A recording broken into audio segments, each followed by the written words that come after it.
Testing 10, 9, 8, 7, 6, 5, 4, 3, 2.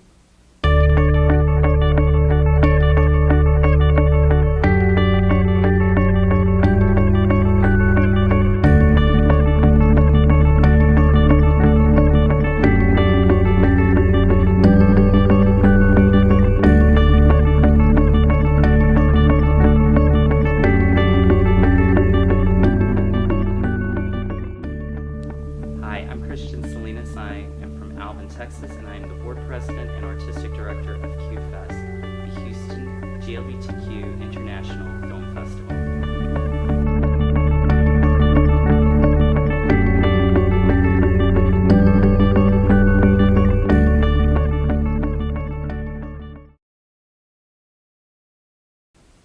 When you're growing up, in whatever environment you're in, that environment becomes your world. That's what you know, that's what you breathe, that's what you are. And so when I was 18, I was still in high school, and the very first trip I took to Houston, like to the River Oaks Theater, was to see a film called The Player, which is a Robert Altman film. And the reason I wanted to see it was because it was about Hollywood, and I had these dreams of going to film school back then. And it was really the first time that I went to the River Oaks and experienced that, and it just opened up this whole world of film. Shortly thereafter, this little bitty video store that was on Highway 6 out in the country, and it was called Country Video, had what they called this basket of so-called adult films, but in there, I'm not kidding you, they had a copy of The Cook, the Thief, His Wife, and Her Lover, which could be considered an adult film for whatever reason, but also Babette's Feast, which was rated G for what I knew. And I remember renting both of those, and they're polar opposites in terms of content and style, but both were so dramatically different from what I was accustomed to in, say, Hollywood narrative. And I remember very distinctly that those two films just sort of created this whole path of wanting to digest more film and to see everything I possibly could. I had to go to Alvin Community College to get my 2 years out of the way, which was essentially the basics, but I had gotten this degree, or rather not degree, I'd gotten a scholarship to study business administration, and it was in the first semester there, I think within the first week and a half, I dropped out completely because I was sitting in this accounting class and they were doing T-charts or T-graphs, that's what they were called, T-graphs. I had no idea where to put the numbers, it just didn't make any sense to me, and I just remember going into this daze and literally feeling drool coming out of my mouth and just spacing out completely and saying, this is just not going to work. So it was very immediately afterward, I dropped out of that program to the chagrin of my parents, who really were not too happy with that, but I went into general studies and just prepared myself to go to UT Austin, which was a wonderful opportunity at that time to explore all different fields of film, particularly films that dealt with all kinds of topics from different parts of the world. They had very active film exhibition programs, so I was seeing all kinds of films, I would say on a daily basis. Video stores were still common back then, and there were at least 3 or 4 that I would go to regularly, so it was great. It was wonderful in that regard. Production-wise, I didn't get along a lot with my fellow students, so I didn't really enjoy the production component, but thankfully I did enjoy the writing. And the funny thing is, when I was doing production, when I really got into production when I was in Austin, I wasn't doing it through the school. At this job I had at a United Video, which were eventually bought out by Blockbuster, I met this guy who had come in to the store and asked me a question. It led into this conversation. He was actually starting this film collective, and it was called In Situ, and it was inspired by The Situationists. And I got sucked into that, met a lot of people in Austin that way, started working on a lot of experimental films and doing a lot of experimental exhibition. And that led into an internship at South by Southwest, of all places, and then eventually an internship here at the Museum of Fine Arts in the film department.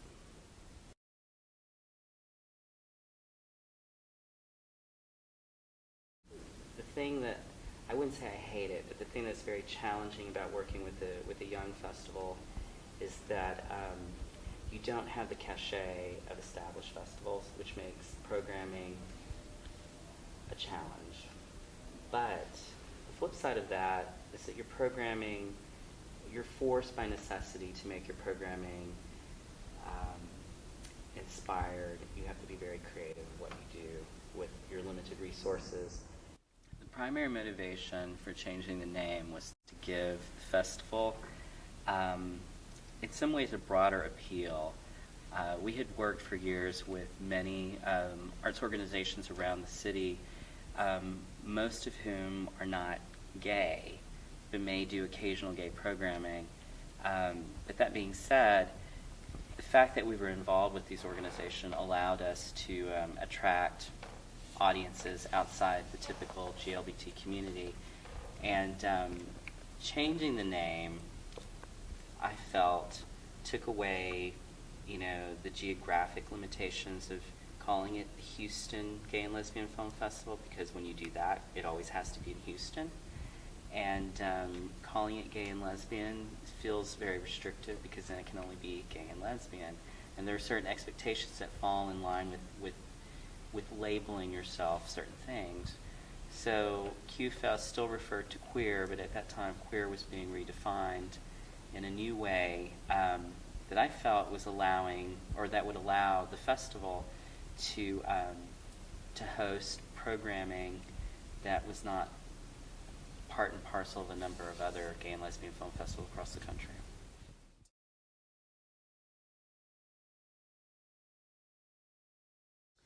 Outfest was a tremendous learning experience. That's a huge festival, and unlike anything that I've ever experienced before, unlike anything that's in Houston, it's just a huge event, and there was a lot that I learned from that. I'd never been in an environment where you're getting,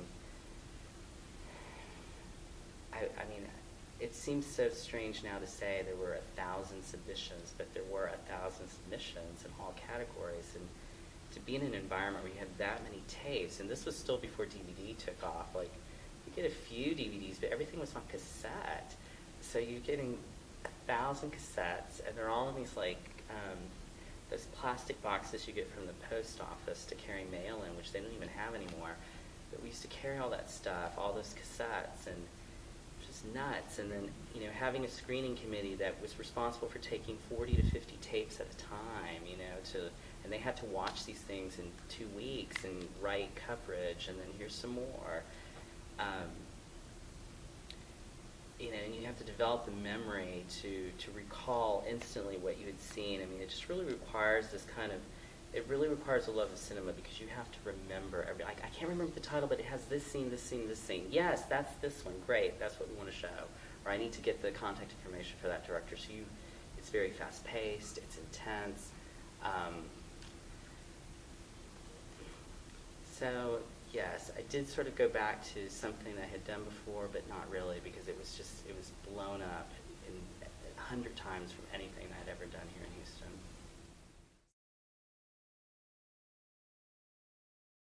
Let's just say 200 films in one festival. That, of course, includes shorts.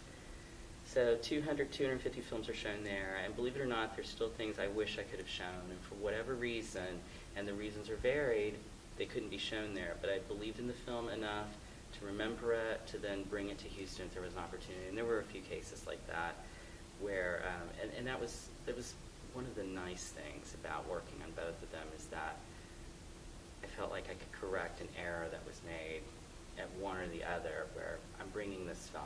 It really deserved to be shown. It wasn't. I want to give it a chance. One of the advantages that Outfest has, being in Los Angeles, really has nothing to do with Los Angeles being open-minded, but all to do with the fact that it's an industry city.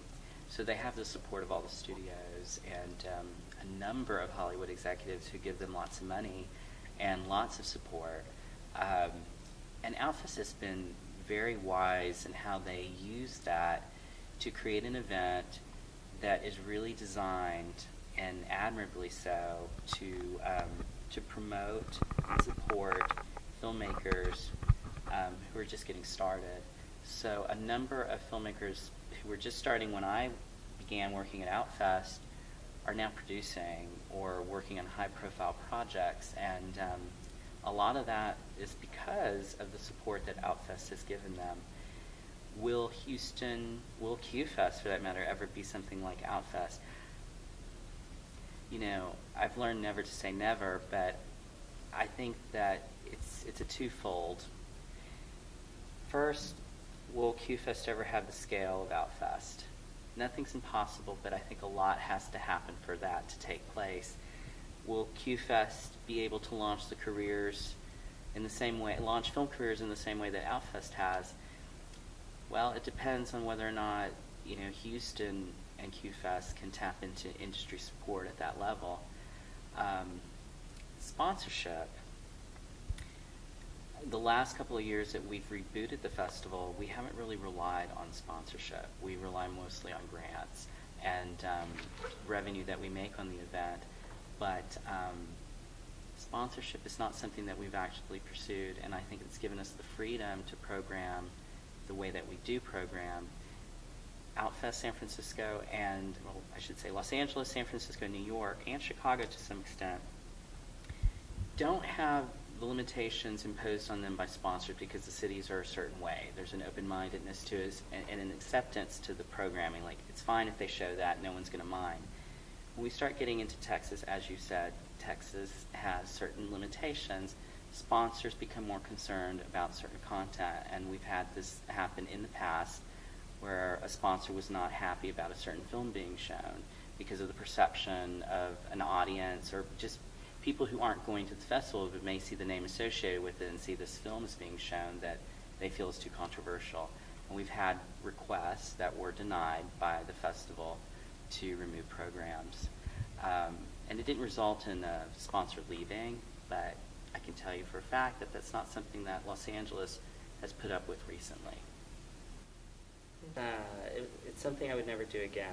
It was extraordinarily challenging because, you know, it was only meant to be temporary. I mean, the trips I'd have to make to Houston where I'd be gone for 3 or 4 months here, and then having to go back, and it's like the shifting of gears, like I would start to get accustomed to things here and then having to go back and restart everything, and I don't know why I did that. I think there was this level of commitment to want to see the Houston Festival continue, and the only way really at that time was to remain involved. But yeah, it's like maintaining 2 different boyfriends at the same time, and they're both very demanding in their own way. Like, just think of that. Like, it's too much emotion involved in both. Like, I can only pick one.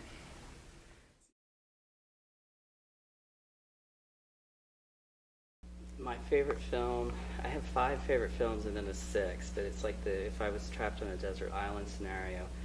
But my favorite film, I think, has always remained, still continues to be Imitation of Life, which is the Douglas Sirk film with Lana Turner.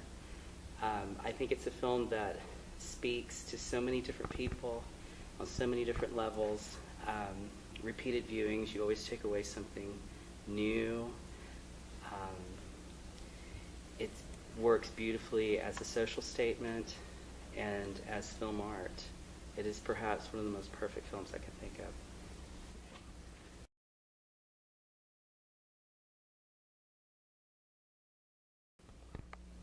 of. Stay true to your vision, but that's very cliche. I'd like to tell this story about a dream I had years ago in black and white, where I was in Mexico, probably in 1950, and in this dream I met Luis Buñuel, who was on the set of some film he was shooting outside of a church, and I was so excited because I got to meet him, and he's talking to me about what it means to be an artist, and he's going to give me his words of wisdom, and I can't wait. So in this dream he says, you make art to live and breathe outside of your own existence. It's not about you, it's about the art. And as soon as he says that, he tells me, now I have to get back to work, and I see him walking away back to the set, and then out emerge Barbara Mandrell and Pam Grier handcuffed together in nun habits. And I just remember waking up, crying and laughing. That dream was so hysterical. But, you know, whatever they say about dreams and meeting dead people, I do believe what he said in that dream is true, that if you want to be a real artist, you have to make the art live and breathe on its own.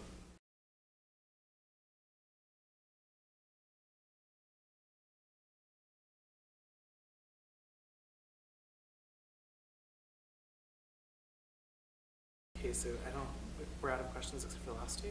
Do you guys want to move again, or do you just want to film the last three here? You want to shoot some B-roll?